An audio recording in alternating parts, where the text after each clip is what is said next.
Last week at this time, we were pretty warm. But just to see how the seasons are so necessary, not just in the natural, but also in the spiritual. The seasons that we go through in life, if God allows them, they're necessary. There again, we go back to our trust with Him. And we're going to go back to the book of Daniel here this morning.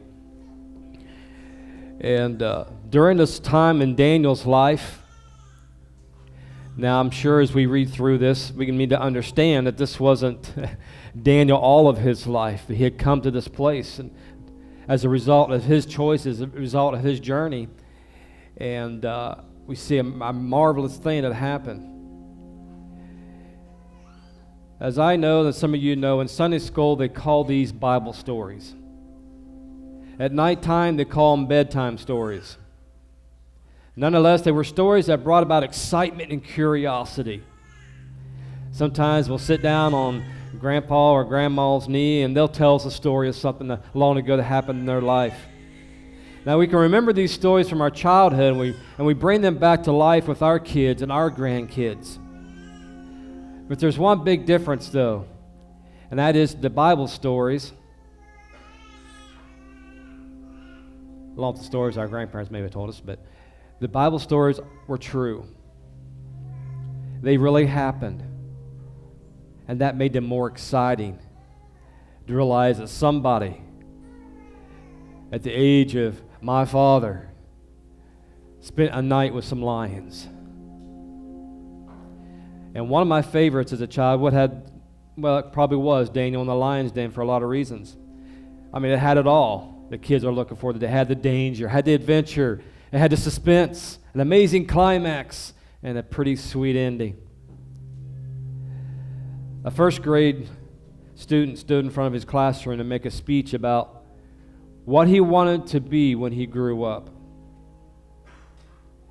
He stood up in front of the class and said, "I'm going to be a lion tamer and have lots of fierce lions.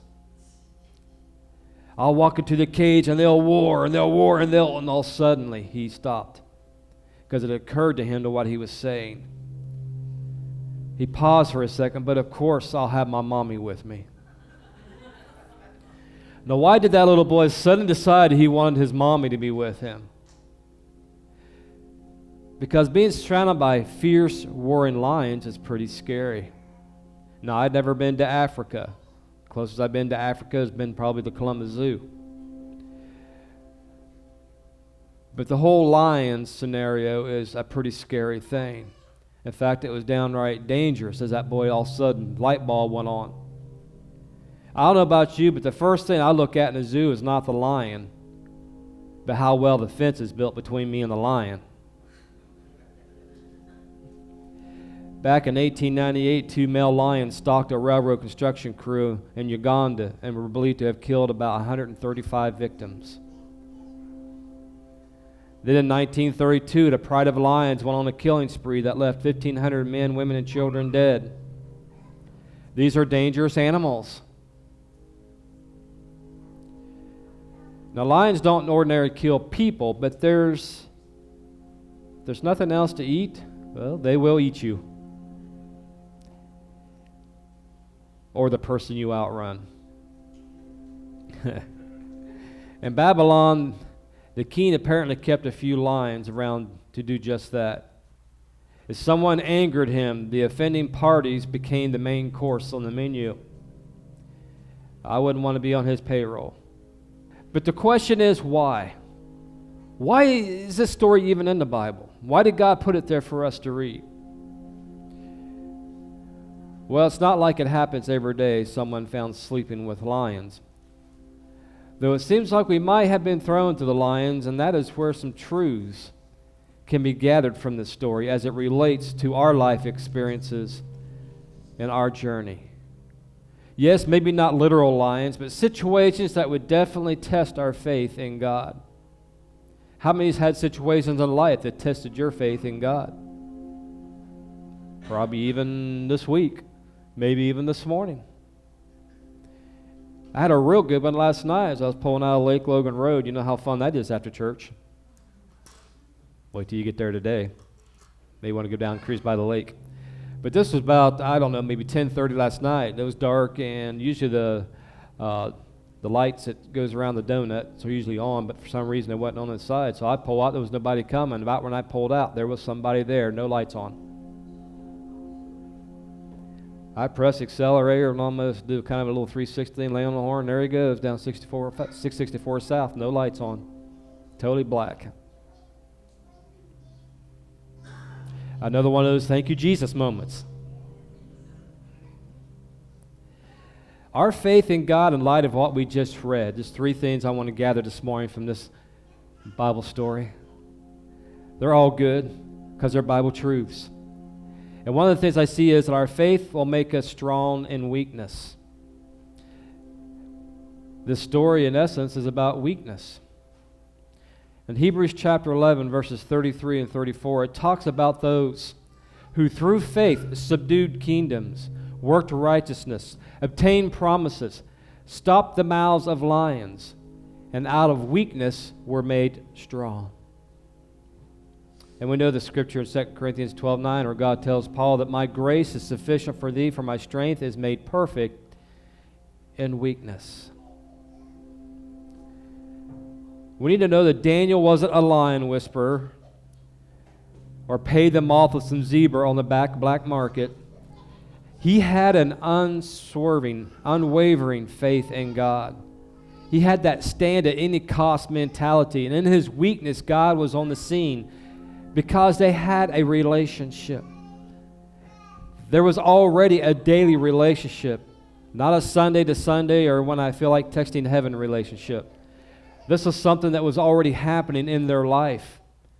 Every day, even the world would say they could count on him being in that room as he was in that window praying, communing with his God.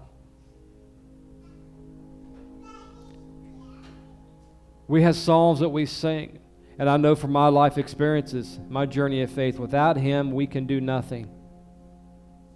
We're weak. Let's face it, I don't care if you can lift a barn over your head. Without him, you're weak.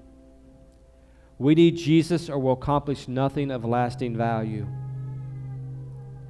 No matter how important you may be, no matter how rich, how well-connected you may be, how famous or whatever, you have nothing of value without Jesus when it all comes down to it. We're weak. We need him. Now, a person of pride would have made a good meal that day for the lions. But a person of faith in God, well, that was the game changer. Game. I'm sorry, I'm just getting a little punny in my head. Now think about this. In this story, Daniel's an old man. So I made Mitch, he's probably in his late 70s or his 80s. But he's well respected, he's highly honored by the king. But he's no spring chicken anymore. Some of us know what that's like.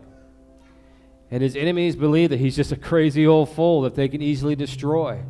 All they need to do is find a chink in his armor and he'll fold up like a cheap suit. He's an old man. He'll never stand up against this criticism. They're jealous of the respect he has in the king's court, and they think that any guy that has been in the government as long as Daniel has got to be corrupt. So they're out there, if you would, digging for dirt. Sound familiar?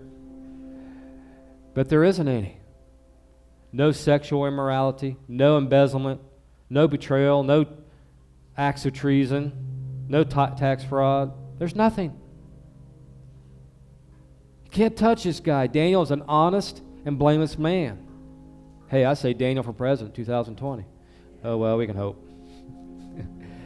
But as Daniel 6:4 tells us, they sought to find a ground for complaint against Daniel with regard to the kingdom. But they could find no ground for complaint or any fault because he was faithful and no error or fault was found in him. I imagine this was hitting mainline media back then. So these guys get to thinking, what can we do to take this thing down? We got to take this guy out. He's making us look bad. He's such a religious guy that he refuses to be corrupted. He'd never do anything to offend us. Then all of a sudden their little light bulb went on. Yeah, That's what we'll do. We'll attack his faith in God. Now, how many knows that's a game play that's still played today against God's people? The enemy wants to attack our faith in him. Daniel 6:5. Then these men said, we shall not find any ground for complaint against this Daniel unless we find it in connection with the law of God. The man is unswervingly religious. And in their eyes, they said, that's his weakness. Again, in the eyes of our world today, our faith is judged as weakness. That's how the worldly people view us. They look at our commitment to Christ and they mock us. What fools to place their faith in something they can't see. They view us as weak. They view us as vulnerable. But yet they attack us as though we are a threat. It's what light does to the darkness. There was an article by someone who claimed that Stonewall Jackson was a flawed Civil War general. It claimed that one of Jackson's weaknesses as a general was his faith in Christ. Someone else noted that Jackson, he never smoked, drank, played cards, and sometimes refused to march or fight on Sundays. That was a big thing back then. And the article argued that a great general would never shy away from a fight on Sundays. Any general worth his salt would have fought on whatever day they had to win. In the author's opinion, refusing to march or fight on Sundays was a major drawback.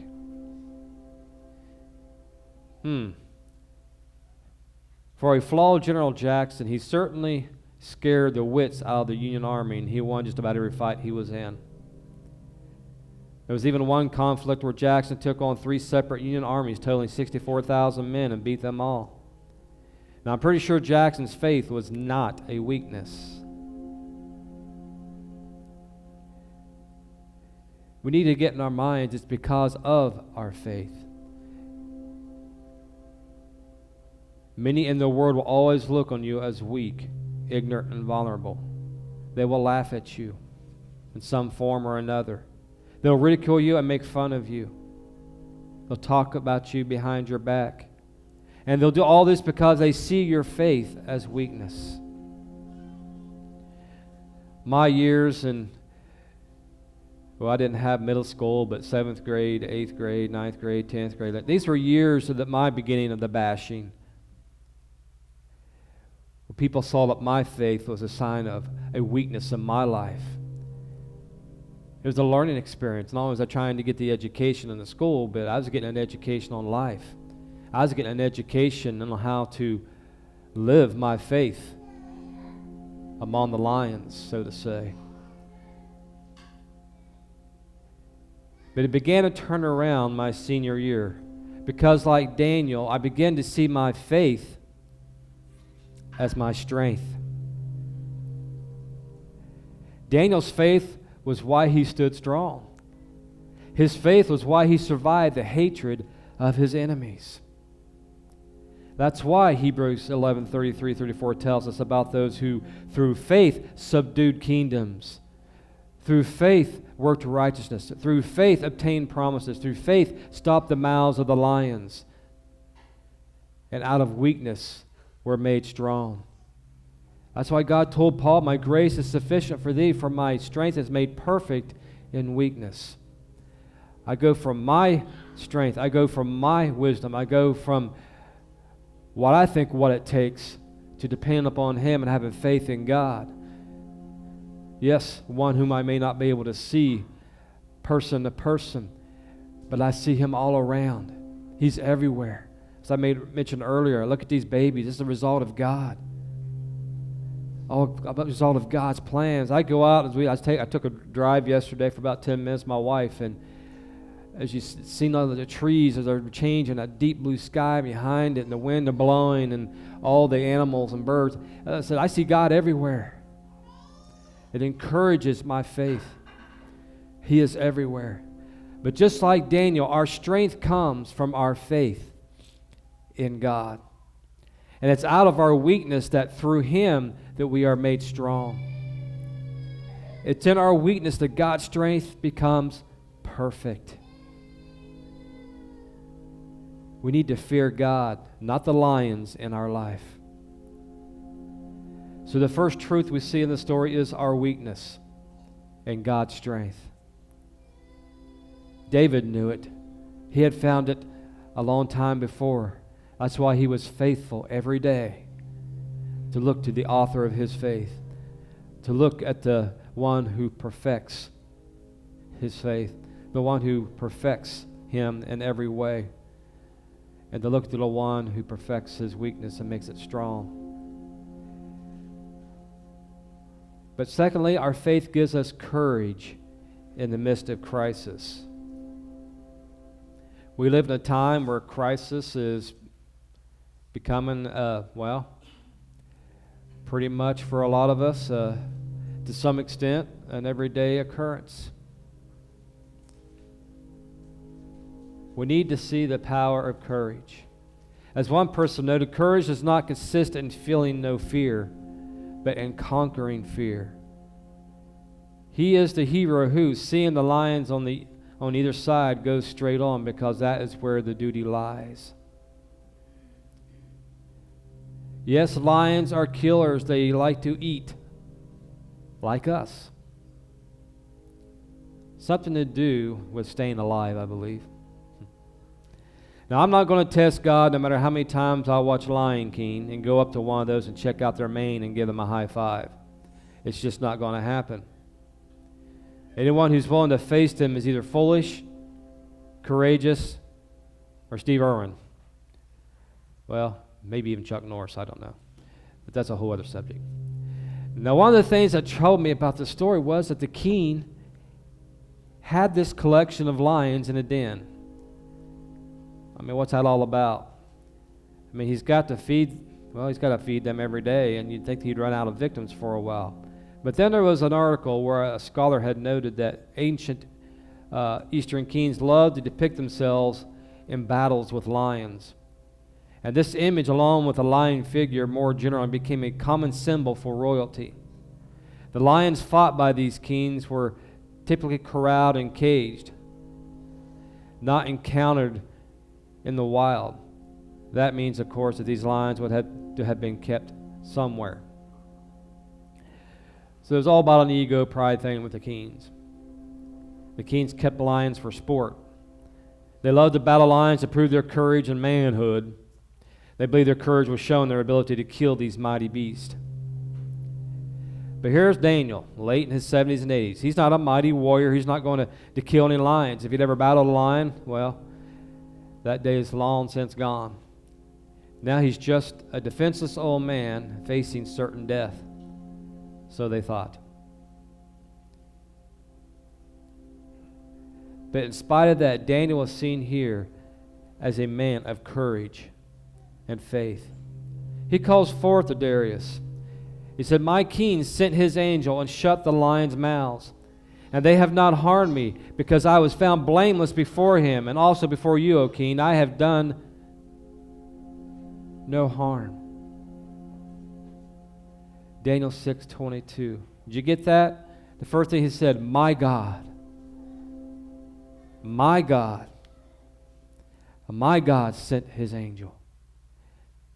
And that's what we got to get here and here in our lives. Then we're thrown into the lions, so to say, and we're facing a crisis that's beyond anything that we can ever imagine how we're going to get through this. We need to remember what my God can do.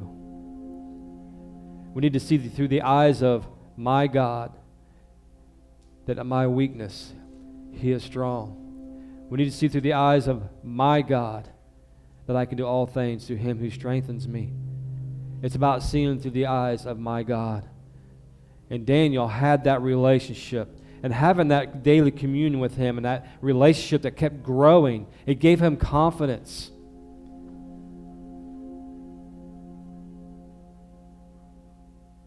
King Darius didn't sleep at all that night that Daniel was in the lion's den, all night long. But Daniel, that was a different story. In my mind's eye, I can picture Daniel stepping into the den of lions, and there's God.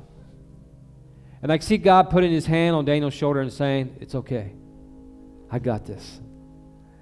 You're going to be okay. And by the way, let me introduce you to this angel that's going to be keeping you company tonight. How sweet is that?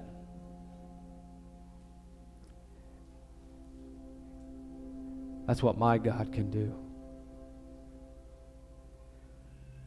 As you take that step of faith into the midst of the crisis,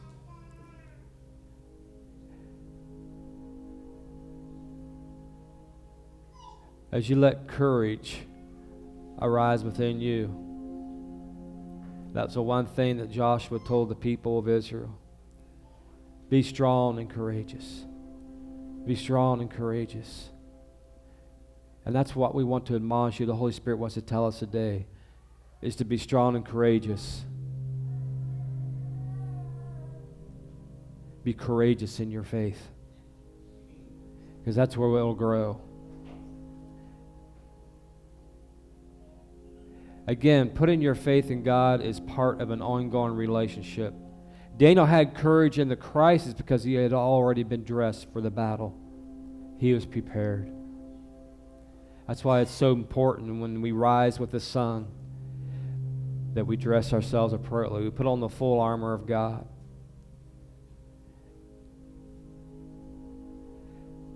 Angels are powerful creatures. And Scripture tells us that one angel took out 185,000 enemy soldiers in one single night.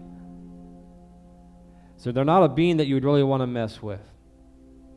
But this angel's job all night long was to shut the mouths of lions so Daniel is safe. And I can picture Daniel just lying down in the den and sleeping as soundly as if he was in his own Serta mattress bed. Why? Because he understood what his God can do. A mother and her little 4-year-old daughter, I shared this last Thursday with the residents down at the nursing home. They were preparing to retire for the night, and the child was afraid of the night. The child was afraid of the dark, and the mother, along with the child, felt fearful also. And when the light was out, the child caught a glimpse of the moon outside the window. Mother, she asked, is the moon God's light? Yes, said the mother, God's lights are always shining. The next question, you know kids, will God blow out his light and go to sleep? No, my child, God never goes to sleep. Then out of the simplicity of a child's faith, the little one said that which gave reassurance to the fearful mother. Well, as long as God is awake, I am not afraid.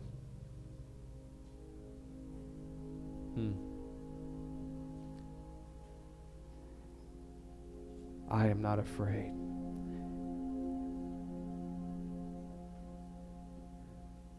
Psalm 127:2 tells us that God gives his beloved sleep.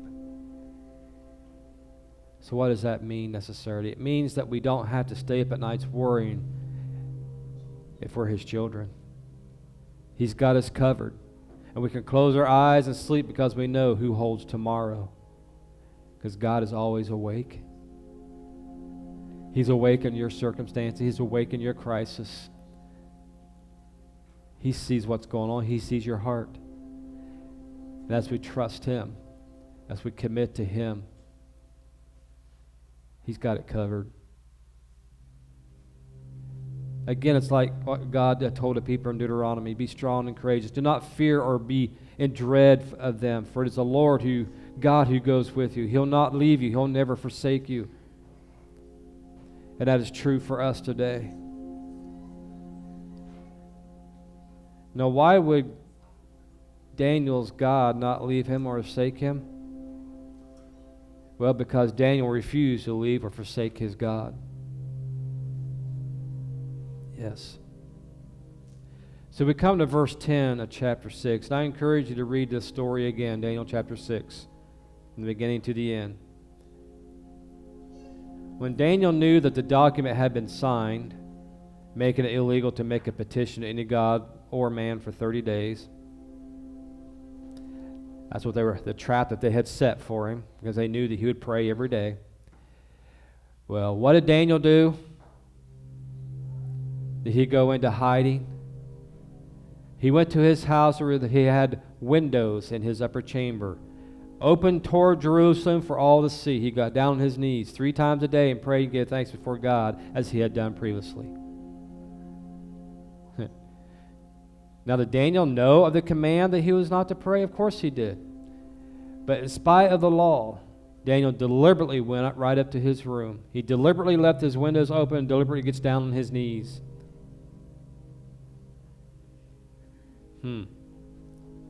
Now, you do realize you don't need to get down on your knees to pray. I mean, you can pray with your hands stretched out to heaven. You can pray lying on the floor. You can bow your head in prayer. You can just close your eyes and pray. But now Daniel could have been very subtle about this and escaped the lion den adventure. He could have just closed his eyes and pretended to be resting.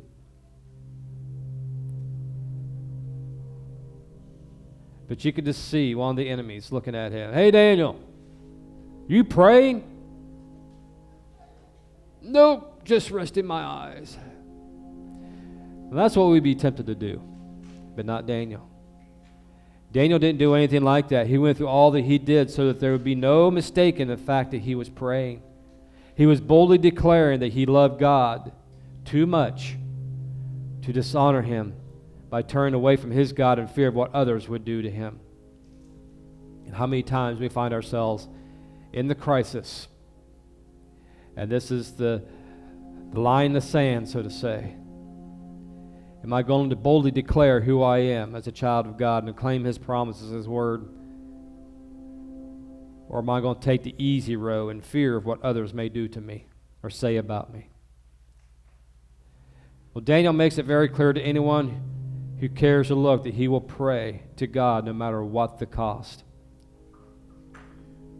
You can, I can, we can have courage in the crisis when our confidence is in God and we completely trust in his word. What was written in Matthew chapter 10, Jesus said there in verses 28 through 33, do not fear those who kill the body, but cannot kill the soul.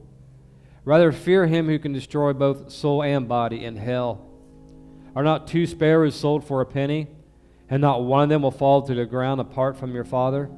But even the hairs of your head are all numbered. Fear not, therefore. You are more valuable than many sparrows. So everyone who acknowledges me before men, I will acknowledge before my Father who is in heaven. But whoever denies me before men, I will also deny before my Father who is in heaven. Whew. Never be afraid to stand up for God. Never be afraid to stand up in your faith in God in the crisis. Because when you do, God notices. God is watching to see if you have that measure of faith to put him first in a world that is often hostile to our faith. So we're challenged to pledge allegiance to the Lamb. And the cool thing about this whole story, yes, like I said, Daniel could have just kept the window shut and just kept out on praying. But he wanted to declare to the world that he's not going to back down. But he was going to stand strong because he loved God too much. He could have escaped the den of lions, but he loved God too much. But this all comes to a third thing. This is what I love about this story, is that our faith in God will change the world around us. It was more than just Daniel proving that his faith and trust in his God.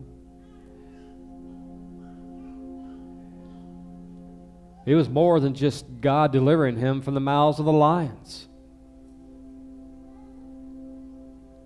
You see, God is always a step in front of us.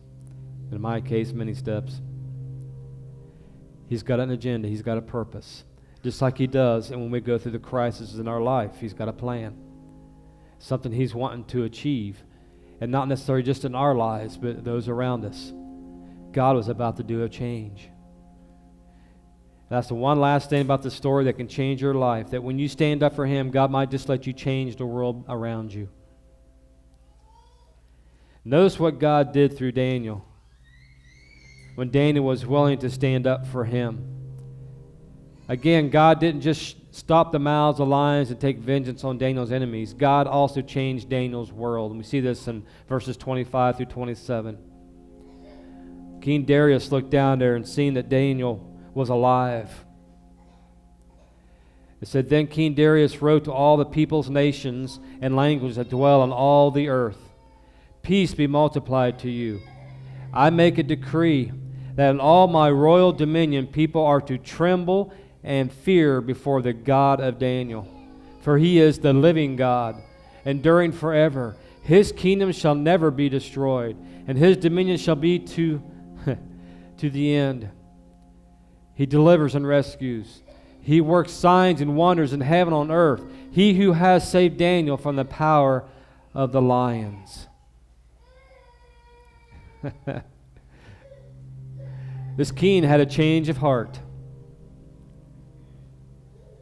He knew the power of the lion. He understood the fear in the hearts of people in the midst of the lions. Now he just seen Daniel delivered in such an awesome way. It changed his world, and no doubt changed a lot of people's lives as a result of one man who had that stand at any cost mentality, that I love God too much to not be a light for him. There's a gentleman by the name of Rudy Rasmus. He learned the family business from his father when he was just 5 years old. His dad brought home a set of blueprints and unveiled his business plans. He said, This is a motel and other people's husbands are going to come and give us money to spend time in one of our rooms. Well, 17 years later, Motel Houston opened its doors right next door to the family's home. The motel strictly catered to prostitutes and their customers. And with Rudy in charge, the business took off. Rudy calls it a borderline bordello because he says he never took a cut of the prostitutes' profits, but it was making good money. Yet there was definitely something missing in his life. Then one day when he was at a funeral, a woman caught his eye. She was a Christian, and they began dating. But Juanita never really understood what Rudy's business was. She was admittedly naive by the grace of God, she says, because she was able to see what was in Rudy's heart. They fell in love and they married. Juanita wanted to have a godly family, and she took Rudy to church. The preacher reached out to Rudy and mentored him. Rudy joined a Bible study, and Juanita prayed for her husband. He eventually became a Christian, though he still ran the family business. But eventually his changed heart helped him to change his career. Rudy and Juanita volunteered to pastor an inner city church in Houston, Texas that had just 9 members. They founded the Bread of Life program to help the most disadvantaged communities in the city. And 20 years later, St. John's United Methodist Church and the Bread of Life have changed the landscape of downtown Houston by providing 9 tons of fresh food weekly to hungry families, 12,000 hot meals monthly and nightly housing to hundreds of chronically homeless men and women. They built an apartment complex which provided 43 formerly homeless residents a permanent supportive home to take significant steps in improving their lives. Now, Rudy has since coordinated his domestic and now global anti-hunger initiatives in conjunction with Boyance's worldwide concert tours and with food drives held during her concerts. Thousands of pounds of food were donated to food banks in each tour city. And one year, General Mills Foods and Feed America, the nation's largest hunger relief charity, further partnered with St. John's and Boyance to help battle hunger in America. Now, the goal was to deliver more than 3.5 million meals to local food banks in her tour cities. And Pastor Rudy says, I have committed to touching and changing the world one life at a time. One life at a time. You've seen a man who was involved in billions of dollars are being revenued every day in this world. He was at the filth level of society. But he knew something was missing. And he found that in Jesus Christ. And not only was there an opportunity for him to now walk in faith, but he found God strong in his weakness. He fell in love with God, and God placed within him a compassion for those around him. And now he's changing the world. So today we start with your life. The story of Daniel's faith has certainly showed us that in our weakness, he is strong.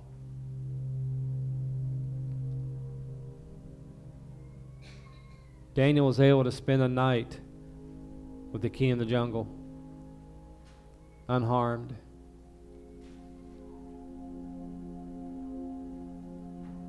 God gives us courage amidst the crisis. And as a result of our stand at any cost faith, we can change our world around us, one life at a time. And God has probably already put that one life in your view, in your crosshairs, so to say. So this is the person that I put in your life. And that person probably more than like is an irritation to you. You know, he just doesn't send a beautiful person who's just completely hungry for God. Say, here I am, please.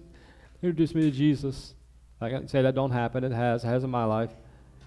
But usually it's somebody that just gets on your nerves. That one person in the company, that one person in the family, that one person in the neighborhood.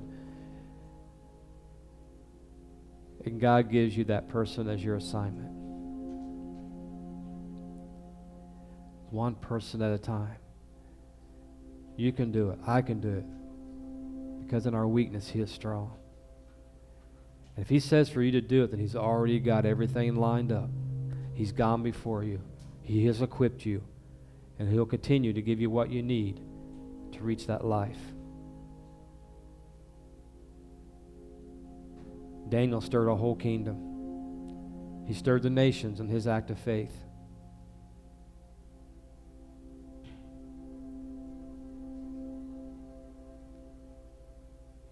So again, we start with where you're at right now.